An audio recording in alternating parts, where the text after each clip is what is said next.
है तो छप्पर फाड़ कर देता है। वो कहता है कि अगर मेरे पास मेल आईडी होता ना तो आज मैं किसी बड़ी सी कंपनी में ऑफिस बॉय की नौकरी कर रहा होता। आज की कहानी उन लोगों को जरूर सुननी चाहिए जो कि रिसोर्सेज की कमी की वजह से अपनी किस्मत को कोसते रहते हैं और अपनी जिंदगी में कुछ नया करने की ट्राई तक नहीं करते। ध्यान से सुनिएगा। तो हुआ कुछ यूं कि एक लड़का काम की तलाश में गांव से बड़े से शहर में पहुंच जाता है। अब उसके पास पैसों की कमी होती है, इसके लिए उसे जल्द से जल्द नौकरी ढूंढनी थी। अब वो आसपास पता करता है तो उसे मालूम पड़ता है कि एक बड़ी सी कंपनी है, वहां पे ऑफिस बॉय की जरूरत है। अब जैसे ही वो वहां पर पहुंचता है, वहां का एचआर उसका टेस्ट लेने के लिए थोड़ी बहुत ऑफिस की क्लीनिंग करवा के देखता है। अब उसमें वो परफेक्ट होता है तो वो एचआर उसे कहता है कि नौकरी तो तुम्हें मिल जाएगी, तुम एक काम करो, तुम अपना मेल आईडी दो, मैं तुम्हें जॉब लेटर भेजता हूं मेल पे। तो वो लड़का प्यार से बोलता है कि सर मेरे पास मेल आईडी नहीं है। वो एचआर ये कहता है कि इस डिजिटल वर्ल्ड में जिसके पास खुद का मेल आईडी ही नहीं है वो एग्जिस्ट ही नहीं करता, और जो एग्जिस्ट ही नहीं करता मैं उसे नौकरी कैसे दूं? तुम यहां से जा सकते हो, मैं तुम्हें नौकरी नहीं दे सकता। वो लड़का निराश हो जाता है, लेकिन सरवाइव तो करना था।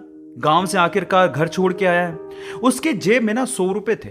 अब वो क्या करता है, सामने उसे एक सुपरमार्केट दिखाई देता है, वो वहां पे जाता है और सुपरमार्केट से 100 रुपए में टमाटर खरीदता है और घर घर जाकर उन टमाटरों को बेचता है और 100 रुपए से उसके पास 200 रुपए इकट्ठे हो जाते हैं।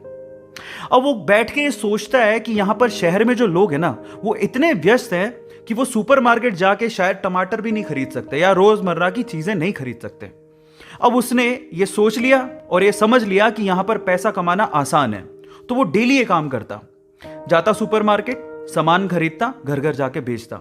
धीरे धीरे करके उसने 1-2 लड़के भी रख लिए। ऐसे करके बिजनेस बढ़ते चले गया और फिर उसने अपना एक ट्रक भी खरीद लिया। फिर वो आसपास के गांव से सब्जियां लेके आता और वहां पर बेचता। ऐसे करके वो बंदा 1-2 साल के अंदर ही मिलियनेयर बन गया। अब एक बार क्या हुआ कि कोई पॉलिसी बेचने वाला जो फैमिली पॉलिसी बेचता था वो उसके घर आया और सारा पॉलिसी का फॉर्म भरवा के उससे कहता है कि सर आप अपना मेल आईडी दीजिए, मैं आपकी पॉलिसी को कंफर्म कराता हूं कंपनी से। तो वो बंदा फिर से कहता है कि मेरे पास मेल आईडी तो नहीं है। तो वो पॉलिसी वाला जो पॉलिसी बेचने आया था वो इस बंदे को कहता है कि सर इस डिजिटल वर्ल्ड में अगर आपके पास मेल आईडी होता तो आप कहां के कहां होते, आपका बिजनेस कहां का कहां पहुंच जाएगा, सर मेल आईडी तो रखिए। तो वो प्यार से जवाब देता है।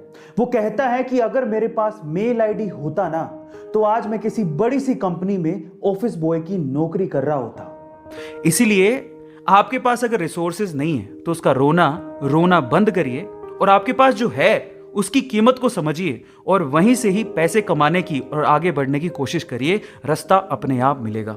वो कहते हैं ना कि रखो भरोसा अपनी मेहनत पर, ना कि अपनी किस्मत पर। सपनों की तैयारी पूरी रखो और सफलता का स्वाद चखो। सन यानी कि सूर्य का टेम्परेचर 5500 डिग्री सेल्सियस के करीब है। यह इतना गर्म है कि इसकी गर्मी 150 मिलियन किलोमीटर दूर अर्थ तक पहुंचती है और हमें इसकी गर्मी महसूस भी होती है। लेकिन मजे की बात यह है कि यह सन जिस स्पेस यानी कि अंतरिक्ष के सेंटर में मौजूद है वो स्पेस खुद ठंडा है। अब यह कैसे हो सकता है कि सन जिसकी गर्मी 150 मिलियन किलोमीटर दूर तक पहुंचती हो, वो सन जिस स्पेस में मौजूद हो वो ठंडा है? इसकी एक सिंपल सी वजह है, क्योंकि स्पेस यानी अंतरिक्ष में सन की गर्मी को एब्जॉर्ब करने वाली कोई भी चीज यानी कि मैटर है ही नहीं। इसी वजह से अंतरिक्ष ठंडा है। गाइस, आपको ये इंटरेस्टिंग फैक्ट कैसा लगा कमेंट सेक्शन में जरूर बताइएगा और ऐसे अमेजिंग वीडियोस के लिए शेयर, सब्सक्राइब एंड लाइक। मिलते हैं अगली वीडियो में।